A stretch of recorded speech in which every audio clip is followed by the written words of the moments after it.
ഓം വിഷ്ണുപ്രദായ കൃഷ്ണപ്രേഷ്ഠായ ഭൂതലെ ശ്രീമതേ നമാചാര്യപദായ കൃതായ കൃപപദായിനെ ദദാതായ നഗരഗ്രാമ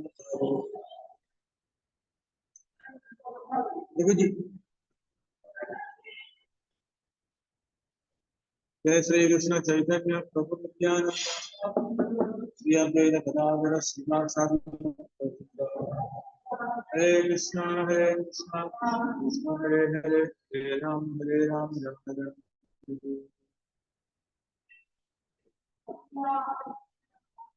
नमो महावदन्याय कृष्ण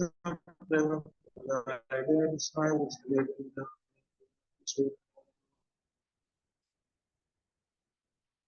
जय श्री चैतन्य जय नित्यानंद जय द्वैत चंद्र जय गौर भक्तवृंद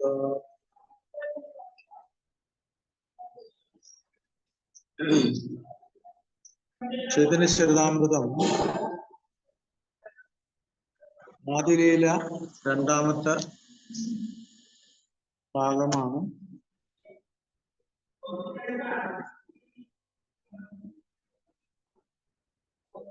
ഗ്രന്ഥകർത്താവ് കൃഷ്ണന്റെയും ഗുരുവിന്റെയും ആജ്ഞകൾ സ്വീകരിക്കുന്നു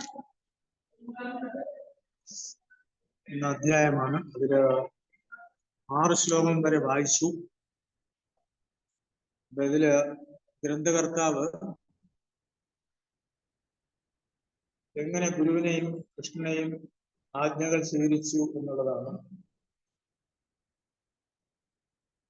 നമുക്ക് 7ാമത്തെ ശ്ലോകം തുടങ്ങാം.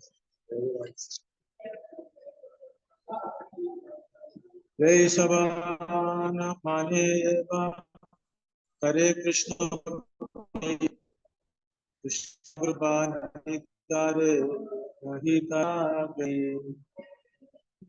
പഞ്ചതത്വത്തിന്റെ മഹാത്മ്യങ്ങൾ അംഗീകരിക്കാതെ കൃഷ്ണന് വേണ്ടി ഭക്തിയുടെ സേവനം നടന്നുവെന്ന് അഭിനയിക്കുന്ന ഒരുവന് ഒരിക്കലും കൃഷ്ണന്റെ കാരുണ്യമോ അന്തിമമായ ലക്ഷ്യത്തിലേക്കുള്ള പുരോഗതിയോ നേടാനാവില്ല. ഭാവാർത്ഥം: ഒരുവൻ കൃഷ്ണാബോധ പ്രവർത്തനങ്ങളിൽ ഗൗരവമായ താല്പര്യമുള്ളവനാണെങ്കിൽ അവൻ ആചാര്യന്മാരാൽ സ്ഥാപിക്കപ്പെട്ടിട്ടുള്ള നിയമങ്ങളും വ്യവസ്ഥകളും പിന്തുടരാൻ തയ്യാറാകും. അവയുടെ നിഗമനങ്ങൾ തീർച്ചയായും അറിഞ്ഞിരിക്കുകയും വേണം. ശാസ്ത്രം പറയുന്നു, ധർമ്മസ്യ തത്വം നിഹിതം ഗുഹായ മഹാജനോജനഗതസംബന്ധ. മഹാഭാരതം വനപർവം 313-113. കൃഷ്ണാവത്തിന്റെ രഹസ്യം മനസ്സിലാക്കുക വളരെ പ്രയാസമാണ്. ഗുരുശിഷ്യ പരമ്പരയെ മുൻഗാമികളുടെ കാലടികൾ പിന്തുടരുകയും ചെയ്യുന്ന ഒരാൾ വിജയം കൈവരിക്കും.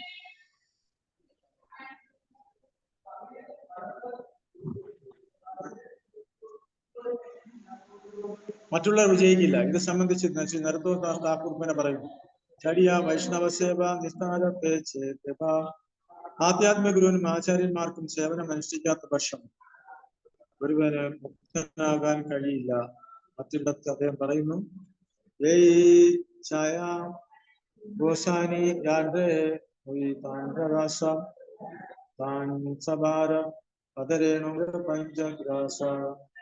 ഷഡ്ഗോസ്വാമിയുടെ കാലടികൾ പിന്തുടരുന്ന ഒരു വ്യക്തിയെ ഞാൻ സ്വീകരിക്കുന്നു. അത്തരം ഒരു വ്യക്തിയുടെ പാദധൂളി എന്റെ ആഹാരമാണ്. അപ്പൊ ഇവിടെ കൃഷ്ണദാസ് ഗോസ്വാമി തുടക്കത്തിലേ പറയുന്നുണ്ട്, എനിക്ക് ഇത് എഴുതാനുള്ള യോഗ്യതയില്ല. അപ്പൊ എങ്ങനെ ഇത് എഴുതാൻ കഴിഞ്ഞു എന്ന് ചോദിച്ചാൽ, നിത്യാനന്ദ പ്രഭുവിന്റെ മെഴ്സി,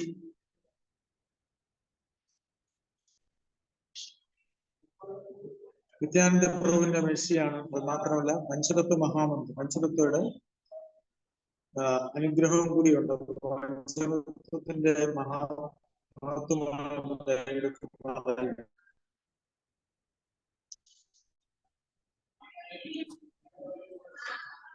8ാമത്തെ ശ്ലോകം. പൂർവേയേ ജരാസന്ധ ഗണ വേദകർമ്മ കരീകരെ വിഷ്ണുര പൂജന. പ്രാചീന കാലത്ത് ജരാസന്ധനെ കംസന്റെ ശിശുവിനായുള്ള രാജാക്കന്മാർ വേദങ്ങൾ കർശനമായി പാലിക്കുകയും അതുവഴി വിഷ്ണുവിനെ ആരാധിക്കുകയും ചെയ്തു. ഈ ശ്ലോകത്തിൽ ചൈതന്യ ചരിതാമൃതത്തിന്റെ രചയിതാ കവിരാജ് ഗോസ്വാമി പഞ്ചതത്വത്തിന്റെ ആരാധന പ്രാധാന്യം ഗൗരവപൂർവ്വം ഊന്നി പറയുന്നു. ഗുരുവൻ ഗൗതമന്റെ അഥവാ കൃഷ്ണന്റെ ഭക്തനായി തീരുകയും പക്ഷെ പഞ്ചതത്വത്തിന് ശ്രീകൃഷ്ണ ചൈതന്യം പ്രകൃത്യാനന്ദ ശ്രീ അദ്വൈത ഗതാധര ഗൗരവ ഭക്തവൃന്ദ ശിവാസാദി ഗൗരവ ഭക്തവൃന്ദ പ്രാധാന്യം നൽകാതിരിക്കുകയും ചെയ്യുന്ന പക്ഷം അവന്റെ പ്രവർത്തനങ്ങൾ അപരാധങ്ങളായോ അല്ലെങ്കിൽ ശ്രീ ഗുരുഗോസ്വാമിയുടെ വാക്കുകളിൽ ഉൽപാദം ഉപദ്രവങ്ങൾ ആയോ മാറുന്നു. ആയതിനാൽ ഭഗവാൻ ഗൗരസുന്ദന്റെ ശ്രീകൃഷ്ണന്റെ ഭക്തനായി തീർന്നതിന് മുമ്പ് പഞ്ചതത്വത്തിന് അർത്ഥമായ പ്രധാനങ്ങൾ അർപ്പിക്കാൻ അവൻ തയ്യാറാണ്. അപ്പൊ ഇവിടെ പലരും ഇസ്കോൺ ഫോളോ ചെയ്യുന്ന തപസ്സിനെക്കാളും വലിയ തപസ് അനുഷ്ഠിക്കുന്ന ഒരുപാട് ആൾക്കാരുണ്ട്. ആഹാരം കഴിക്കാതെ അല്ലെങ്കിൽ കഠിനമായ യോഗം, പക്ഷെ എന്തുകൊണ്ട് അവർക്കില്ലാത്ത കാരുണ്യം നമുക്ക് ഗൗരീയ സമ്പ്രദായമുള്ള നമുക്ക് ചൈതന്യ മഹാപ്രഭുവിന്റെ അനുഗ്രഹമുണ്ട്, പഞ്ചതത്വത്തിന്റെ അനുഗ്രഹമുണ്ട്. കാരണം നമ്മൾ നാമം ജപിക്കുന്നതിന് മുമ്പ് പഞ്ചതത്വ മന്ത്രം ഹരേ കൃഷ്ണ മഹാമന്ത്രം ജപിക്കുന്നതിന് മുമ്പ് പഞ്ചതത്വ മന്ത്രം ജയ ശ്രീകൃഷ്ണ ചൈതന്യ പ്രകൃത്യാനന്ദ ശ്രീ അദ്വൈത ഗതാധര ശ്രീവാസാദി ഗൗരവ ഈ മന്ത്രം ജപിച്ചിട്ടാണ് നമ്മള് ഹരേ കൃഷ്ണ മഹാമന്ത്രം ജപിക്കുന്നത്. ശ്രീല പ്രഭുപാദർ പറയുന്നുണ്ട്, ആധുനിക യുഗത്തില് സോക്കാൾഡ് ടീച്ചേഴ്സ് അവർക്ക് ഈ ഗുരുത്വം ഇല്ല, അവർക്കൊരു സമ്പ്രദായമില്ല.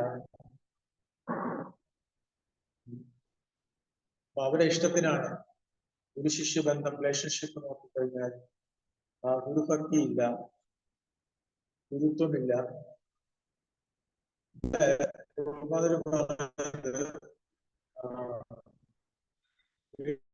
വീണ്ടും വീണ്ടും പല പർപ്പവും നമ്മൾ വായിച്ചത് ചടിയ വൈഷ്ണവ സേവ നിസ്താര ദേവ, അതായത് ഗുരുവിന്റെയും അല്ലെങ്കിൽ ആചാര്യന്മാരുടെയും സേവനം അനുഷ്ഠിക്കാത്ത പക്ഷം ഒരുവന് മുക്തനാകാൻ കഴിയില്ല, അല്ലെങ്കിൽ ഭഗവാന്റെ അനുഗ്രഹം കിട്ടില്ല.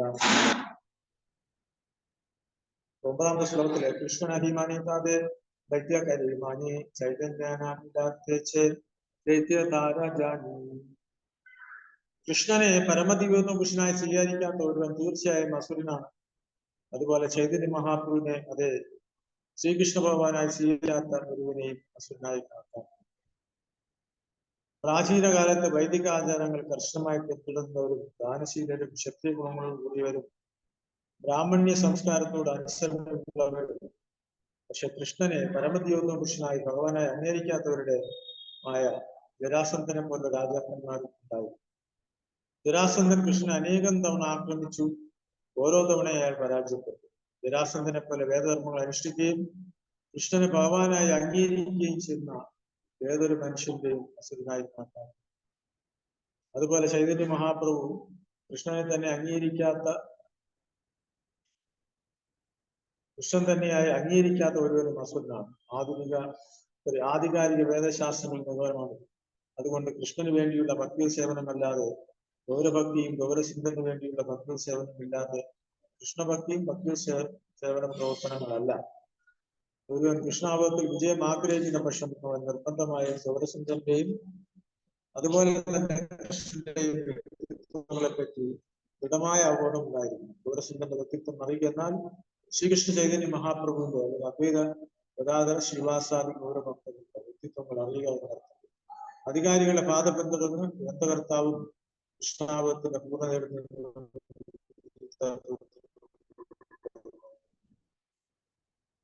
നമുക്കറിയാം ഓരോതിലും ജയ ജയ ശ്രീ ചൈതന്യ ജയ നിത്യാനന്ദ ജയ ജയ ചന്ദ്ര ജയ ഗൗരവ ഇത് പറഞ്ഞുകൊണ്ടാണ് ഇത് തുടങ്ങുന്നത്. അവസാനിപ്പിക്കുമ്പോൾ നമുക്കറിയാം കൃഷ്ണദാസ് കവിരാജ് ഗോസ്വാമി എല്ലാ ഗോസ്വാമിമാരെയും വണങ്ങുന്നുണ്ട്. ഇപ്പൊ ഇവിടെ പണ്ടത്തെ രാജാക്കന്മാര് വിഷ്ണു ഭക്തരായിട്ടും രാജാക്കന്മാരുണ്ടായിരുന്നു. അതുപോലെ ശാസ്ത്രങ്ങൾ പഠിച്ച അസുരന്മാരുണ്ടായിരുന്നു. പക്ഷെ അവര് ഭഗവാനോടുള്ള അസൂയ കൊണ്ട് ഭഗവാനെ അവര് അക്സെപ്റ്റ് ചെയ്യുന്നില്ല. അല്ലെങ്കിൽ ഭഗവാനോടുള്ള അസൂയ. അതുപോലെ രാവണൻ ശാസ്ത്രം പഠിച്ച ആളാണ്. മഹാബലി അസുരൻ ആയിരുന്നു, പക്ഷെ ശാസ്ത്രം പഠിച്ച ആളാണ്, ഭക്തനാണ്. പക്ഷെ ഇവര് ബ്രാഹ്മണരെ അംഗീകരിച്ചു, ബ്രാഹ്മണരെ സേവിച്ചു. മഹാബലി ഗോപാൽ പറയും, എന്തുകൊണ്ട് മഹാബലി ശ്രേഷ്ഠനായി ചോദിച്ചാൽ വിജയത്തിന്റെ രഹസ്യം അദ്ദേഹം ബ്രാഹ്മണരെ ശരിയാണെന്ന് ശുശ്രൂഷിച്ചു. അതുപോലെ ജരാസന്ധനും ബ്രാഹ്മണർക്ക് സേവനം ചെയ്തു. ബ്രാഹ്മണർ എന്ത് ദാനം ചോദിച്ചാലും കൊടുക്കും. അപ്പൊ അത് മനസ്സിലാക്കിയിട്ടാണ് കൃഷ്ണൻ അർജുനെയും ഭീമനെയും വിളിച്ചുകൊണ്ട് പോകുന്നത് ബ്രാഹ്മണ വേഷത്തിൽ. അപ്പോ എന്ത് വേണമെന്ന് ചോദിക്കുമ്പോ അവർ പറയും, നിങ്ങൾക്ക് അങ്ങയോട് യുദ്ധം ചെയ്യണം എന്ന് പറയും. അപ്പൊ അതിന് മനസ്സിലായി ഇവര് ബ്രാഹ്മണരല്ല, ക്ഷത്രിയരാണെന്ന് സ്വയം പരിചയപ്പെടുത്താൻ പറയും. അങ്ങനെയാണ് അവർ പരിചയപ്പെടുത്തപ്പെടുന്നത്. ഭീമനാണ്, അർജുനാണ്, കൃഷ്ണനാണെന്ന് പറയുമ്പോ ജരാസന്ധൻ പറയും, എന്തായാലും അർജുനോട് ഞാൻ യുദ്ധം ചെയ്യില്ല, കാരണം അദ്ദേഹം വലിഞ്ഞിരിക്കുന്നു. നീ പല പ്രാവശ്യം എന്നെ പിന്തിരിഞ്ഞ് ഓടിയവനാണ്, അതുകൊണ്ട് നിന്നോട് യുദ്ധം ചെയ്യില്ല.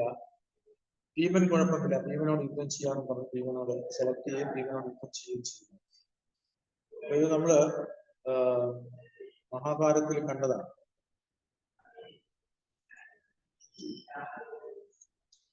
അപ്പൊ ഇസ്കോണിൽ നോക്കിക്കഴിഞ്ഞാൽ ഇസ്കോണിൽ ചൈതന്യ മഹാപ്രഭുവിനെ കുറിച്ച് പറയുന്നതും ആരാധിക്കുന്നതും ചൈതന്യ മഹാപ്രഭുവിന്റെ നാമം ഉച്ചരിക്കുന്നതും നമ്മുടെ ഗൗഡീയ വൈഷ്ണവ സമ്പ്രദായത്തിൽ മാത്രമേ ഉള്ളൂ. അടുത്ത 10ാമത്തെ ശ്ലോകം. മോരേ നാമാനിലേ സഭാ ലോക അതേ നാശ ഇതിലാകി വിഗാത്ര പ്രഭു കരില സന്യാസ. ശ്രീ ചൈതന്യ മഹാപ്രഭു ചിന്തിച്ചു പോകും. അതിനാണ് അവിടുന്ന് സന്യാസം സ്വീകരിച്ചത്. എന്തുകൊണ്ടാണ് ചൈതന്യ മഹാപ്രഭു സന്യാസം സ്വീകരിച്ചത് കൂടെ എടുത്ത് പറയുന്നത്? ശ്രീമദ് ഭാഗവതത്തിൽ 12:3-51 പറഞ്ഞിരിക്കുന്നു, കീർത്തന ദേവകൃഷ്ണസ്യ മുക്ത ഹരേ കൃഷ്ണ മഹാമന്ത്രം അഥവാ കൃഷ്ണന്റെ നാമം ജപിക്കുന്നതുകൊണ്ട് മാത്രം ഒരുവൻ മുക്തനാകുകയും സഫലമായ ഭഗവത്ധാമത്തിലേക്ക് തിരിച്ചു പോകാൻ കഴിയുകയും ചെയ്യുന്നു. ശ്രീ ചൈതന്യ മഹാപ്രഭുവിന്റെ കാരുണ്യത്തിലൂടെ ഈ കൃഷ്ണാബോധം നേടണം. ശ്രീ ചൈതന്യ മഹാപ്രഭുവിനെയും അവിടുത്തെ സഹചാരന്മാരെയും വിജയത്തിലേക്കുള്ള ഏകമാർഗമായി സ്വീകരിക്കാത്ത ഒരുവന് കൃഷ്ണാബോധത്തിൽ സമ്പൂർണ്ണമാകാൻ കഴിയില്ല. ഈ പര്യടനങ്ങളിലാണ് ചൈതന്യ മഹാപ്രഭു സന്യാസം സ്വീകരിച്ചത്. അങ്ങനെയായാൽ ജനങ്ങൾ തന്നെ ബഹുമാനിക്കുമെന്നും കൃഷ്ണാബോധത്തിന്റെ തലത്തിലേക്ക് വരുമെന്നും അവിടെ ചിന്തിച്ചു. സാക്ഷാത് കൃഷ്ണൻ തന്നെയായ ചൈതന്യ മഹാപ്രഭു കൃഷ്ണാബോധത്തിന് ആരംഭം കുറിച്ചു. അവിടുന്ന് കാരുണ്യമില്ലാത്ത ഒരുവന് കൃഷ്ണാബോധത്തിന്റെ അതീതത്തിലേക്ക് ഉയരാൻ കഴിയില്ല. ശരിയാണ്, നമ്മളെല്ലാം പാപികളാണ്. ആത്മീയ ജീവിതത്തിന് പരിശീലനം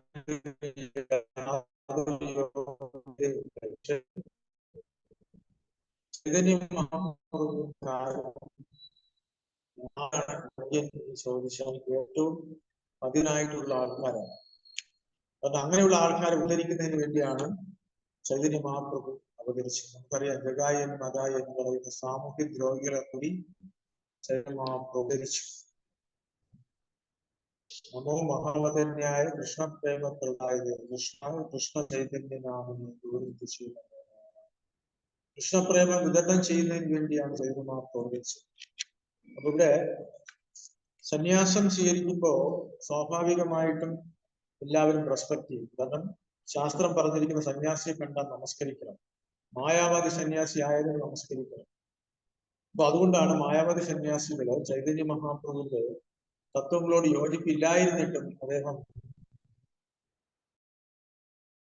ശങ്കര സമുദായത്തിലെ ആചാര്യനിൽ നിന്നാണ് സന്യാസം സ്വീകരിച്ചത്. അവർ ചൈതന്യ മഹാപ്രഭു നമസ്കരിച്ചു. പക്ഷെ ചൈതന്യ മഹാപ്രഭു നമസ്കരിച്ചപ്പോൾ അവര് സാക്ഷാൽ ഭഗവാൻ ശ്രീകൃഷ്ണനെയാണ് നമസ്കരിച്ചതെന്ന് അവർ അറിഞ്ഞില്ല. പക്ഷെ അതുകൊണ്ട് അവർക്ക് ആ ഫലം കിട്ടി. അവർ ചൈതന്യ മഹാപ്രഭുവിനെ സ്വീകരിക്കുകയും പാദം കഴുകുകയും സ്വീകരിച്ചെടുക്കുകയൊക്കെ ചെയ്തപ്പോൾ അവർക്ക് അതിന്റെ ഫലമുണ്ടായി. അവർ പിന്നീട് ചൈതന്യ മഹാപ്രഭുവിന്റെ ഫോളോവേഴ്സായി മാറുകയും ചെയ്യും. ശാസ്ത്രം പറയുന്ന സന്യാസിയെ കണ്ടാൽ നമസ്കരിച്ചില്ലെങ്കിൽ നമ്മൾ അന്ന ദിവസം ഉണ്ണാവൃതം ഇരിക്കണം എന്ന് പറയുന്നു. സന്യാസി ബുദ്ധി മോരെ കരിവേ നമസ്കാരം തഥാപി കണ്ഡിതേ ദുഃഖ ഭാവികേ നിസ്താര. ഒരു സാധാരണ സന്യാസിയായി പരിഗണിച്ചെങ്കിലും ഒരു വ്യക്തി എന്നെ നമസ്കരിക്കുകയാണെങ്കിൽ അവന്റെ ഭൗതിക ക്ലേശങ്ങൾ ശമിക്കുകയും അന്തിമമായി അവൻ മോക്ഷം നേടുകയും ചെയ്യും.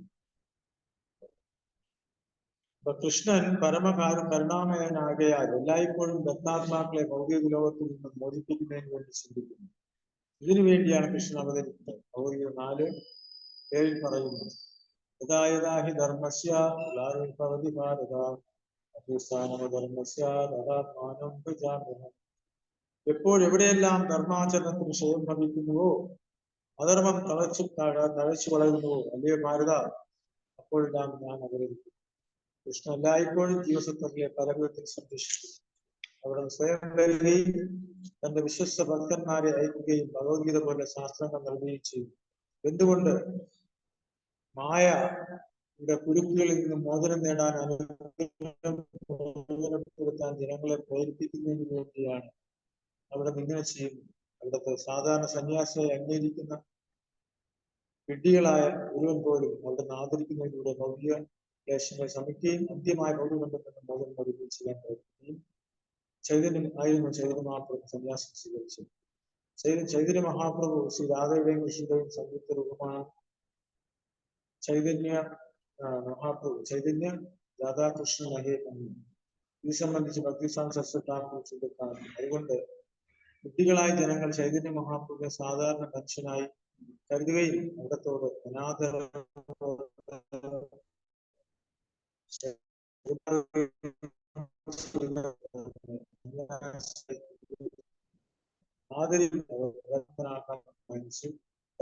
ഭഗവാൻ സന്യാസം സ്വീകരിച്ചു. അവിടെ സാക്ഷാൽ രാധാരൂപം തിരിച്ചറിയാൻ കഴിവില്ലാത്ത സാധാരണ ജനങ്ങൾക്ക് മേൽ മഹാകാര്യം ചെയ്യുകയാണ് ചൈതന്യ മഹാപ്രഭു സന്യാസം സ്വീകരിച്ചത്. ഇവിടെ നമുക്കറിയാം, കലിയുഗത്തില്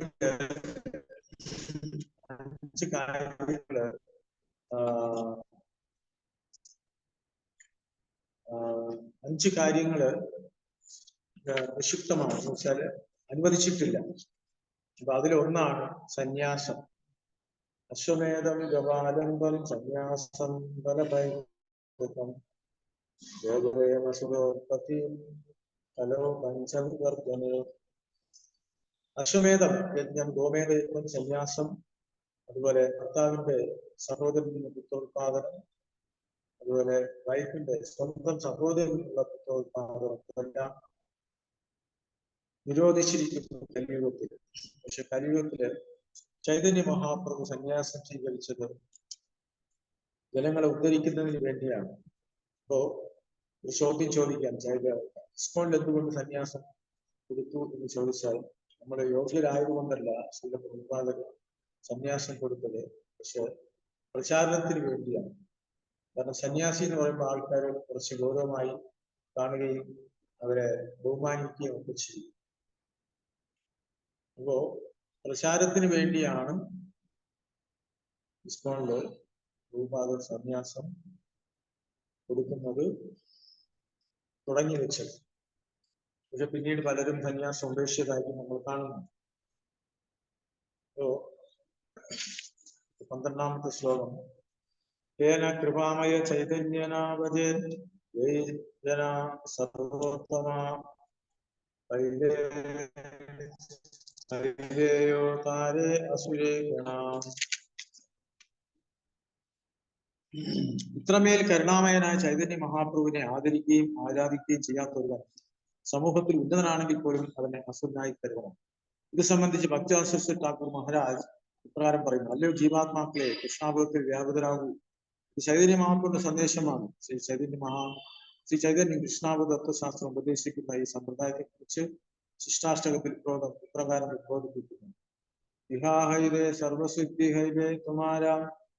ഹരേ കൃഷ്ണ മഹാമന്ത്രം കീർത്തനം ചെയ്യുന്നതിലൂടെ ഗുരുവന് ജീവിതത്തിന്റെ എല്ലാ പൂർണ്ണതയും ലഭിക്കും. അതുകൊണ്ട് അവിടത്തോട് ആദരവും പ്രകടിപ്പിക്കാനോ കാരുണ്യപൂർവമായി പാപങ്ങളെല്ലായിട്ടും അവിടുത്തെ കൃപ തിരിച്ചറിയാനോ കഴിയാത്ത ഒരുവൻ മനുഷ്യ സമൂഹത്തിൽ ഉന്നതനായാൽ പോലും വിഷ്ണു ഭഗവാന് വേണ്ടിയുള്ള യഥാർത്ഥ ഭക്തി സേവനത്തിന് എതിരാളികളായ അസുരനാകുന്നു. അസുരൻ എന്ന പദം പരമദൈവവും വിഷ്ണുവിന്റെ ഭക്തി സേവനത്തിന് വിരുദ്ധമായ ഒരുവനെ സൂചിപ്പിക്കുന്നു. ജൈവമാതൃവിനെ ആരാധിക്കാതെ കൃഷ്ണ ഭക്തനാകുന്നതും കൃഷ്ണ ആരാധിക്കാതെ ജൈവമാതൃവിനെ ഭക്തനാകുന്നത് നിഷ്പ്രയോജനമാണെന്ന കാര്യം ഞാൻ ശ്രദ്ധിക്കുന്നു. അത്തരം ഭക്തിയുടെ സേവനം കലിയുഗത്തിന്റെ സൃഷ്ടിയാണെന്ന് മനസ്സിലാക്കണം. നിരീശ്വരവാദികളായ സ്മാർത്തന്മാർ അഥവാ പഞ്ചദേവ ഉപാസകർ ഭൗതിക നേട്ടത്തിൽ തുച്ഛമായ സംതൃപ്തിക്ക് വേണ്ടി വിഷ്ണുഭഗവാൻ ആരാധിക്കുമെങ്കിലും അവർക്ക് ചൈതന്യ മഹാപ്രഭുവിനോട് ബഹുമാനമില്ലെന്ന് ശ്രീ അഭിപ്രായപ്പെടുന്നു. അവിടെ നിന്ന് സാധാരണ ജീവസത്വങ്ങളിൽ ഒരുവനാണെന്ന് ചിന്തിക്കുന്നവർ ഗൗരസന്ധന്റെ ശ്രീകൃഷ്ണന്റെ വേർതിരിച്ച് കാണുന്നു. അത്തരം ധാരണകൾ അസുരീയവും ആചാര്യന്മാരുടെ വിവരങ്ങൾക്ക് വിരുദ്ധവുമാണ്. ഇമാതി വിവരങ്ങളെല്ലാം കലിയുഗ സൃഷ്ടികളാണ്. ചൈതന്യ മഹാപ്രഭുവിന്റെ കാരുണ്യം നമുക്ക് അത്യാവശ്യം. എന്തുകൊണ്ടാണ് ജനങ്ങൾ ആത്മീയമായി പുരോഗമിക്കാത്തതിന്റെ കാരണം? അവർ ചൈതന്യ മഹാപ്രഭുവിനെ അക്സെപ്റ്റ് ചെയ്യുന്നില്ല. ഇപ്പോ സത്യയുഗത്തില് ശിവൻ തന്നെ ഗൗരംഗ ഗൗരംഗ എന്ന് ജപിച്ചുകൊണ്ട് പാടാൻ തുടങ്ങി. അപ്പൊ ഇത് കണ്ടിട്ട് ഭൂതഗണങ്ങളെല്ലാം അത് വാദ്യോപകരണങ്ങൾ വായിച്ചു ശിവനെ സപ്പോർട്ട് ചെയ്തു. പതുക്കെ പതുക്കെ ശിവൻ നൃത്തം ചെയ്യാൻ തുടങ്ങി. പരിസരം മറന്ന് നൃത്തം വെച്ചപ്പോ പാർവതിക്ക് അത്ഭുതമായി. അങ്ങനെ പാർവതി പറഞ്ഞു, ദേവി, കലിയുഗത്തിൽ ശ്രീകൃഷ്ണ ഭഗവാൻ രാധാറാണിന്റെ ഭാവത്തിൽ ഗോൾഡൻ കളറിൽ നവദ്വീപിൽ പിറന്നു. ജാതിമത വിഭാഗങ്ങൾ മറന്ന് യോഗ്യം നോക്കാതെ കൃഷ്ണപ്രേമൻ എല്ലാവർക്കും വിതരണം ചെയ്യും. ഇത് കേട്ടപ്പോൾ പാർവതിക്ക് ശ്രീ ചൈതന്യ മഹാപ്രഭുവിനെ കാണാൻ കഴിയും. അങ്ങനെയാണ് നവദ്വീപിൽ വരുന്നതും ചൈതന്യ മഹാപ്രഭുവിനെ ധ്യാനിക്കാൻ തുടങ്ങും. നമുക്കറിയാം, ഇന്ന് ജഗന്നാഥ് ടെമ്പിൾ രാജാപൂർ മായപ്പൂർ പോയി കഴിഞ്ഞാൽ അവിടെ പാർവതി ചൈതന്യ മഹാപ്രഭുവിനെ ധ്യാനിക്കുന്ന വിഗ്രഹം കാണും. അപ്പൊ അവിടെ ചൈതന്യ മഹാപ്രഭു പ്രത്യക്ഷപ്പെട്ടു പാർവതിക്ക് അനുഗ്രഹം കൊടുത്തു. പാർവതി പറഞ്ഞു, പ്രപഞ്ചനാഥ, അങ്ങ് എല്ലാവരോടും കാരുണ്യം കാണിക്കുന്നു, എന്നെ മാത്രം എന്ന് ഒഴിവാക്കി. അപ്പൊ അങ്ങ് ഭൗതിക ലോകത്തിൽ വരുമ്പോ ജീവാത്മാക്കളെ മായയിൽ കൊടുക്കാനാണ് എന്റെ ഡ്യൂട്ടി. അപ്പൊ ഇവിടെ കൃഷ്ണപ്രേമം വിതരണം ചെയ്യുന്നതിന് വേണ്ടിയാണ് ഞാൻ വന്നിരിക്കുന്നത്. അങ്ങനെ പാർവതി ചൈതന്യ മഹാപ്രഭുവിന്റെ പാദം തൊട്ട്, പാദത്തിലെ പൊടി തൊട്ട് ആ ദ്വീപിലെ പൊടി തൊട്ട് തലയിൽ വെക്കുന്നു. അതുകൊണ്ടാണ് സിമന്തിനി എന്നറിയപ്പെടുന്നത്. ആ ദ്വീപിനെ സിമന്ത ദ്വീപ് എന്നറിയപ്പെടുന്നത്. പാർവതിദേവി സിമന്തിനി ദേവി എന്നാണ് അറിയപ്പെടുന്നത്. അപ്പൊ അവിടെ ഭഗവാൻ പറയുന്നുണ്ട്, എനിക്ക് രണ്ട് ശക്തിയുണ്ട്. ഒന്ന് പ്രൗഢമായ, അപ്പൊ ഇവിടെ നീ ഒന്ന് മഹാമായ, ഇനി പ്രൗഢമായ, ഇനി അന്തരംഗ ശക്തി രാധാറാണ്. അപ്പൊ ഇവിടെ പ്രൗഢമായായിട്ട് നീ വസിക്കാൻ പറയും. അങ്ങനെയാണ് അവിടെ പ്രൗഢമായായിട്ട്, മഹാമായ അല്ല. ഭക്തിഗീത സേവനത്തിൽ എല്ലാവരെയും എൻകറേജ് ചെയ്യുക. അപ്പോ ഇതാണ് ഗൗരംഗ മഹാപ്രഭുവിന്റെ മഹാത്മ്യം. അതുകൊണ്ട് നമ്മൾ ആരോടെങ്കിലും ഹരേ കൃഷ്ണ മഹാമന്ത്രം ജപിക്കാൻ പറയുമ്പോൾ അവരോട് ആദ്യം ഒരു പ്രാവശ്യം പഞ്ചതത്വ മഹാമന്ത്രം ജപിച്ചിട്ട് ഹരേ കൃഷ്ണ മഹാമന്ത്രം ജപിക്കാൻ പറയും. അതൊക്കെ അവർ പഞ്ചതത്വ മഹാമന്ത്രം ജപിച്ചു തുടങ്ങുമ്പോൾ ഇത് നമുക്ക് അടുത്ത സ്റ്റേജില് പ്രഭുപാദരുടെ മന്ത്രം ജപിക്കാൻ പറയും. ഇങ്ങനെ പതുക്കെ പതുക്കെ അവര് ഗുരുമന്ത്രം അല്ലെ പ്രഭുപാദരുടെ മന്ത്രവും ചൈതന്യ മഹാപ്രഭുവിന്റെ മന്ത്രവും ജപിച്ച് തുടങ്ങുമ്പോൾ അവർക്ക് അതുപോലെ ചൈതന്യ മഹാപ്രഭുവിന്റെ കാര്യം ലഭിക്കും. അപ്പൊ ഗുരുമാരായിട്ട് അടുത്ത് കൽക്കട്ടയിൽ വെച്ച ഒരാള് പോയി പറഞ്ഞു, ഞാൻ എത്രയോ വർഷം കൊണ്ട് ഹരേ കൃഷ്ണ മഹാമന്ത്രം ജപിക്കുന്നു, പക്ഷെ എനിക്കൊരു ഫലവുമില്ല. അപ്പൊ ഗുരുമഹാരാജ് പറയും, നിങ്ങൾ ആദ്യം പഞ്ചതത്വ മഹാമന്ത്രം ജപിച്ചിട്ട് ഹരേ കൃഷ്ണ മഹാമന്ത്രം ജപിക്കാൻ തുടങ്ങും. അപ്പൊ അദ്ദേഹം പഞ്ചതത്വ മന്ത്രം അന്ന് മുതൽ ജപിക്കാൻ തുടങ്ങി. അപ്പൊ അതിനുശേഷം അദ്ദേഹം പിന്നീട് നല്ല ഭക്തനായി മാറുകയും ചെയ്തു. അപ്പൊ ഇത് നടന്ന സംഭവമാണ്. അപ്പൊ അതുകൊണ്ട് പഞ്ചതത്വ മഹാമന്ത്രം വളരെ വളരെ ഇമ്പോർട്ടൻസ്. നമുക്ക് ഒരു സുഖ വായിച്ചു നിർത്താം. ഹേ കൃപാമയ ചൈതന്യ നഭജേ ജന സർവോത്തമ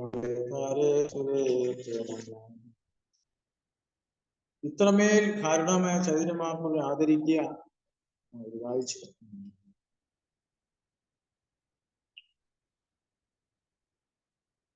ഇത് സംബന്ധിച്ച് ജീവാത്മാക്കളെ കൃഷ്ണാപത്തിൽ വ്യാപകരാകും. ഇത് ചൈതന്യ ശ്ലോകം.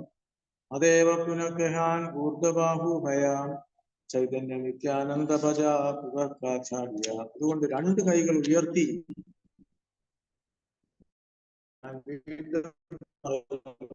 മനുഷ്യരെ തത്വങ്ങൾ ഉപേക്ഷിച്ച് നാമം ജപിക്കാൻ പറ്റും. സറണ്ടർ, ശരണാഗതി. ഭഗവാനെ ചെയ്യുകയും പക്ഷേ ചൈതന്യ ചൈതന്യം ശ്രീ ചൈതന്യന്റെയും നിത്യാനന്ദന്റെയും ഭഗവത്തിന്റെയും ആരാധിക്കാൻ ദുരന്തകർത്താവായ കൃഷ്ണദാസ് കവിരാജ് എല്ലാവരും അങ്ങനെ ചെയ്യുന്ന ഒരു വ്യക്തിയും കൃഷ്ണാവത്തിൽ വിജയം കൈവരിക്കുന്ന അദ്ദേഹം നൽകുന്നു.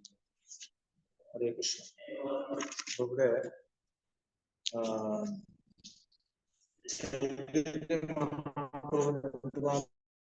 പ്രാധാന്യം മനസ്സിലാക്കി. കേരളത്തിലുള്ളവര് ഞാൻ ഗുരുവായൂർ മാത്രമേ പോകൂ, പത്മനാഭസ്വാമിയെ ദർശനം എടുക്കൂ എന്ന് പറയുന്ന ആൾക്കാരുണ്ട്. അവര് ഇസ്കോൺ വരാനോ ചൈതന്യ മഹാപ്രഭുവിനെ അക്സെപ്റ്റ് ചെയ്യാനോ പ്രഭുപാദരെ അക്സെപ്റ്റ് ചെയ്യാനോ പ്രഭുപാദരെ നമസ്കരിക്കാനോ അവർ തയ്യാറല്ല. അപ്പൊ അതുകൊണ്ടാണ് അവർ അതേ നിലയിൽ തന്നെ നിലനിൽക്കുന്നത്. ആദ്യമായിട്ട് പുരോഗമനം അവർക്കുണ്ടാകുന്നില്ല. വർഷങ്ങളായിട്ട് ഹരേ രാമ രാമ രാമ ഹരേ ഹരേ, ഹരേ കൃഷ്ണ കൃഷ്ണ കൃഷ്ണ ഹരേ ഹരേ ഇത് ജപിച്ച് നടക്കുന്ന എത്ര ആൾക്കാരുണ്ട്. അപ്പൊ ഹരേ കൃഷ്ണ എന്ന് പറഞ്ഞ് ജപിക്കാൻ ആദ്യം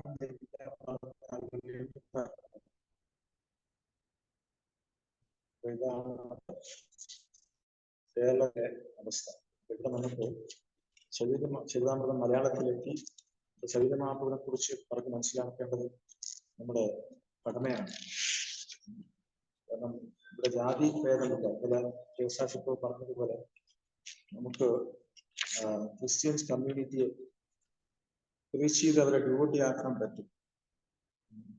ഭൂലോകത്തിലുള്ള എല്ലാവരും, ഇന്ത്യയിൽ ഒഴിച്ച് ബാക്കിയുള്ള എല്ലാവരും ക്രിസ്ത്യൻ കമ്മ്യൂണിറ്റിയിലുള്ളവരാണ് നമ്മുടെ പ്രസ്ഥാനത്തെ സപ്പോർട്ട് ചെയ്യുന്നത്. നമ്മുടെ ഗുരുമാരാജ് ഉൾപ്പെടെ ആ ക്രിസ്ത്യൻ കമ്മ്യൂണിറ്റിയിൽ നിന്നാണ് വന്നത്. ഇവിടെ എന്തുമാത്രം ചൈതന്യ മഹാപ്രഭുവിന്റെ കാരുണ്യം എല്ലാവർക്കും കിട്ടും. മുസ്ലിംസ് ഉൾപ്പെടെ അവർക്ക് കിട്ടും. ഇവിടെ നമുക്ക് കോട്ടയത്തെ ഒരു മാതാജി ഡോക്ടർ, അവര് കഴിഞ്ഞ വർഷമാണ് ദീക്ഷ എടുത്തത്, ഷീബ തോമസ്. അവർ പ്രീച്ച് ചെയ്യുന്നുണ്ട്. ക്രിസ്ത്യനാണ്, ക്രിസ്ത്യൻ കമ്മ്യൂണിറ്റിയിൽ നിന്നാണ്. അതുപോലെ ഭക്തി വിനോദ് മാരായന്റെ ക്ലാസ്സിൽ ഒരു മുസ്ലിം ഭഗവത്ഗീത ഇന്ററാക്റ്റീവ് കോഴ്സിൽ വന്നിട്ടുണ്ടായിരുന്നു. അപ്പോ അവർ നമ്മുടെ സങ്കീർത്തനത്തിൽ പങ്കെടുക്കുകയും ക്ലാസ്സുകൾ കേൾക്കുകയൊക്കെ ചെയ്തു. അപ്പോ ചൈതന്യ മഹാപ്രഭുവിന്റെ കാരുണ്യം അത്രമേൽ, അതാണ് പതിത പാപം, കാരുണ്യ അവതാരമാണ്. അതുകൊണ്ട് നമ്മൾ എപ്പോഴും ചൈതന്യ മഹാപ്രഭുവിനോട് പ്രാർത്ഥിക്കുക. പക്ഷെ രാധാറാണി വളരെ സീരിയസ് ആയിരിക്കാം, കൃഷ്ണബലറാണ്. അതുകൊണ്ടാണ് പ്രഭുപാദ റെക്കമെൻഡ് ചെയ്തത് നമ്മള് ചൈതന്യ മഹാപ്രഭുവിന്റെ വിഗ്രഹം ആരാധിക്കാൻ എല്ലാവർക്കും. ജഗന്നാഥ് ബലദേവ് സുഭദ്രമയുടെ പഞ്ചതത്വ മന്ത്രം ഫോട്ടോ മാത്രം വെച്ച് പോയി പ്രഭുപാദമാണ്. കാരണം മറ്റുള്ള മൂർത്തികൾ വളരെ ഒരുപാട് നിയമങ്ങളുണ്ട്. പക്ഷെ ചൈതന്യ മഹാപ്രഭു കാരുണ്യവാനാണ്. ജഗന്നാഥ് ബലദേവ് സുഭദ്രമായി കാരുണ്യവാനാണ്. പഞ്ചതത്വമാണ് വളരെ കാരുണ്യമാണ്. അപ്പൊ ഈ ഒരു കാര്യം നമ്മൾ മനസ്സിലാക്കിയിരിക്കണം, നമ്മൾ പ്രചാരം ചെയ്യുമ്പോൾ. അതുകൊണ്ട് ഒരു പ്രാവശ്യമെങ്കിലും അവരെ കൊണ്ട് മന്ത്രം ചെയ്യിപ്പിക്കാൻ ശ്രമിക്കുക. അപ്പൊ വിദേശത്തൊക്കെ പോയി കഴിഞ്ഞാൽ അവര് മൃദംഗമൊക്കെ എടുത്തിട്ട് ഗൗരംഗ ഗൗരംഗ ഗൗരംഗ എന്ന് പറഞ്ഞാൽ സംഗീതനം ചെയ്യും. അപ്പൊ ആ ഗൗരംഗ മഹാപ്രഭുവിന്റെ പേര് അവർ കേൾക്കുമ്പോൾ അവരും അത് റിപ്പീറ്റ് ചെയ്യും. ഹരേ കൃഷ്ണ മന്ത്രം അവർക്ക് റിപ്പീറ്റ് ചെയ്യാൻ വല്ല ബുദ്ധിമുട്ടായിരുന്നു. അപ്പൊ അവർ നമ്മളോടൊത്ത് ജപിക്കുകയും അവർക്ക് അവന്റെ അനുഗ്രഹം കിട്ടുകയൊക്കെ ചെയ്യും. ഹരേ കൃഷ്ണ കൃഷ്ണ കൃഷ്ണ ഹരേ ഹരേ, ഹരേ രാമ രാമ രാമ ഹരേ. ഇതിനെ കുറിച്ച് നേരത്തെ നിർത്തുകയാണ്. എന്തെങ്കിലും സംശയമുണ്ടെങ്കിൽ അല്ലെങ്കിൽ എന്തെങ്കിലും അഭിപ്രായങ്ങൾ രേഖപ്പെടുത്താം. ഇവിടെ വീശെടുത്ത ഭക്തന്മാർ ഒരുപാട് പേരുണ്ട്. അപ്പൊ അവർക്ക് എന്തെങ്കിലും അഭിപ്രായം പറയാം, അല്ലെങ്കിൽ എന്തെങ്കിലും പോയിന്റ്സ് ആഡ് ചെയ്യണമെങ്കിൽ പറയാം. ഹരേ കൃഷ്ണ. ഹരേ കൃഷ്ണ പ്രഭു. താങ്ക് യു പ്രഭു. ഹരേ കൃഷ്ണ. ആർക്കെങ്കിലും എന്തെങ്കിലും അഭിപ്രായം ഉണ്ടോ? പ്രഭു പ്രഭു കലിയുഗത്തിൽ അനുവദിക്കാത്ത കാര്യങ്ങൾ അത് ഏതാന്നൊക്കെ പ്രഭു പറഞ്ഞു. പ്രഭുവിന് ഇത് ഒത്തിരി ബ്രേക്ക് ആവുന്നുണ്ട് പ്രഭു, ക്ലിയർ ആവുന്നില്ല ഒരു കുറെ ഒന്നും. റേഞ്ച് ഇഷ്യൂ ഉണ്ടായിരുന്നു പ്രഭു. അശ്വമേധം, ഗവാലംബം, സന്യാസം, ഫല പൈതൃകം, സന്യാസം, പഞ്ചവിവർത്തന, 5 കാര്യങ്ങൾ. അതിൽ ഒന്ന് അശ്വമേധ യജ്ഞം. അതെഴുതി. സന്യാസം പിന്നേതാ? അത് സന്യാസം, ഗോമേധ യജ്ഞം. ഓക്കെ പ്രഭു. ഗോമേധ യജ്ഞം. 3 നാലാമത്തത്, അതായത് ഭർത്താവിന്റെ സഹോദരനിൽ നിന്ന് പുത്രോത്പാദനം നടത്തുന്നത് നിരോധിച്ചിരിക്കുന്നു. ഒരു സമയത്ത് പുത്രനില്ലെങ്കിൽ അവർക്ക് ഭർത്താവിന്റെ സഹോദരനിൽ നിന്നും പുത്രോത്പാദനം നടത്താം. അതുകൊണ്ടാണല്ലോ നമുക്കറിയാം മഹാഭാരതത്തില് സത്യവതി വ്യാസദേവനെ അയക്കും നടത്തുന്നത്. കാരണം രാജ്യം ഭരിക്കാൻ ആളില്ലായിരുന്നപ്പോ. പക്ഷെ കലിയുഗത്തിൽ അത് നിരോധിച്ചിരിക്കുകയാണ്. അതുപോലെ ബ്രദറില്ല, അല്ലെങ്കിൽ വൈഫിന്റെ സ്വന്തം സഹോദരനോ അളിയനോ അങ്ങനെ ആ ബന്ധത്തിൽ നിന്നും ആരും പുത്രോത്പാദനം ഫലോ പഞ്ചവിവർജയ.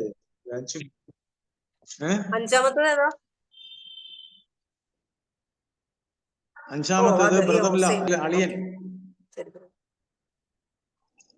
അല്ലെങ്കിൽ സഹോദരനിൽ നിന്നെല്ലാം പുത്രോത്പാദനം. അതായത് ഒരാൾക്ക് ഒരു ഭർത്താവാകാവൂ. ഒരു കാലത്ത് രാജാക്കന്മാർക്ക് ഒരുപാട് പേരെ കല്യാണം കഴിക്കാൻ പറ്റും. അപ്പൊ ഏകപത്നി വ്രതമാണ് റെക്കമെൻഡ് ചെയ്തിരിക്കുന്നത്. പക്ഷെ നമുക്കിവിടെ ചില ബഹുഭാര്യാത്വം ഉണ്ട് എന്ന് പറയുന്ന തത്വങ്ങളുണ്ട്, മതങ്ങളും ഉണ്ട്. പക്ഷെ സാധാരണ ആൾക്കാർക്ക് അത് ശുപാർശ ചെയ്തിട്ടില്ല.